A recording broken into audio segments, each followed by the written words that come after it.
आदाब, नमस्कार। मेरे साथ आज मेरे गुरु, मेरे रहबर, मेरे मोहसिन और मेरे बहुत कुछ मेरी ज़िंदगी में जिनसे मैंने बहुत कुछ सीखा है।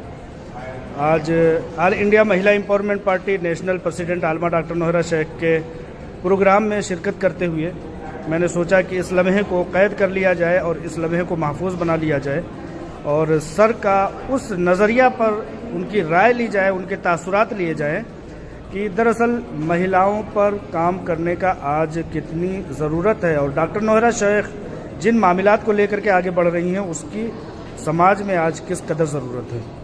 सबसे पहले तो मैं आपके दर्शकों का अभिनंदन करता हूं। हज़रत मोहम्मद साहब सल्लल्लाहु अलैहि वसल्लम के ही ज़माने में जो उनकी पहली पत्नी थी हज़रत खातीजा, उस स्थिति पे भी अगर दुनिया की महिलाएं आ गई, माताएं बहनें आ गई, तो भी जो है एक बहुत बड़ा मुकाम उनको मिल जाएगा। लगभग हमारे को ध्यान में आता है कि माँ हाजरा जब मक्का पहुंची थी, हज़रत इब्राहिम ने उनको मक्का शिफ्ट किया था। उस समय पर जब माँ हाजरा पहुंची थी तो उनके गोद में हज़रत इस्माइल थे और हज़रत इस्माइल बच्चे के रूप में थे। और जब वो तड़पे, पानी के लिए जब उनके मन में तड़पन आई तो माँ हाजरा बहुत तड़पी। और आज भी सारे हाजरी हज करने जाने वाले जो है वहीं पर ही जा कर के वही अरकान करते हैं, मारा परवा के दोनों का चक्कर काटते हैं। वो माँ हाजरा के ही नक्शे कदम पर बढ़ती है। तो जब माँ और मादरे वतन तड़पती है अपने बच्चों के लिए तो खुदा को घर भी मिलता है और मुसलमान को हज भी मिला।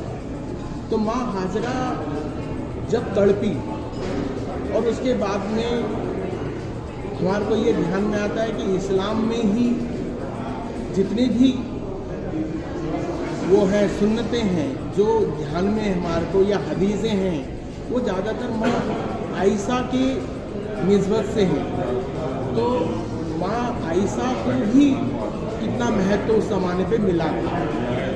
आज हमारे को ध्यान में आता है कि सऊदी अरब ने देर से किया लेकिन महिलाओं को देना शुरू कर दिया लाइसेंस गाड़ी चलाने का। और हिंदुस्तान में भी मुस्लिम बहनों के अंदर एक नई तरह की क्रांति पैदा हुई जब CAA के विरोध में खड़ी हुई बहनें। तो हमने उसका विरोध नहीं किया क्योंकि कम से कम वो अपने पर्दे से तो निकली बाहर, अपने घर से तो निकली, अपने हुकूक के लिए लड़ी, तो हमने उसको अच्छा समझा।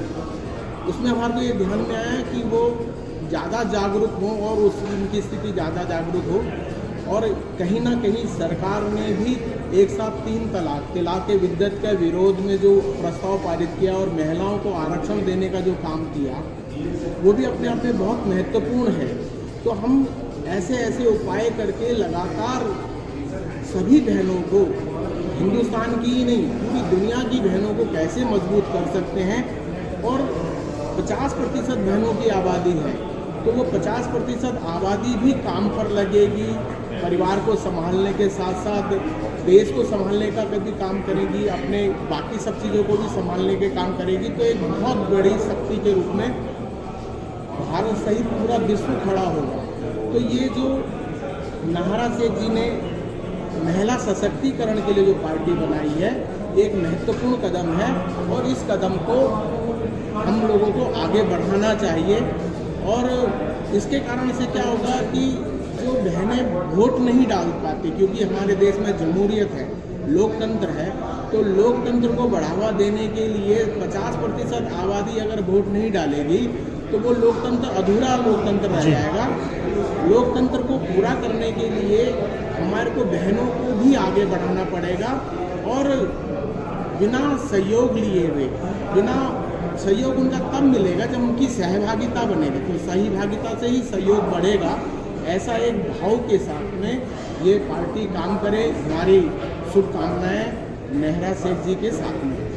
बहुत बहुत शुक्रिया सर। ये थे गिरीश जोयाल जी, मुस्लिम राष्ट्रीय मंच के कौमी तंजीमी कन्वीनर। आपका मैं बेहद शुक्रगुजार हूँ।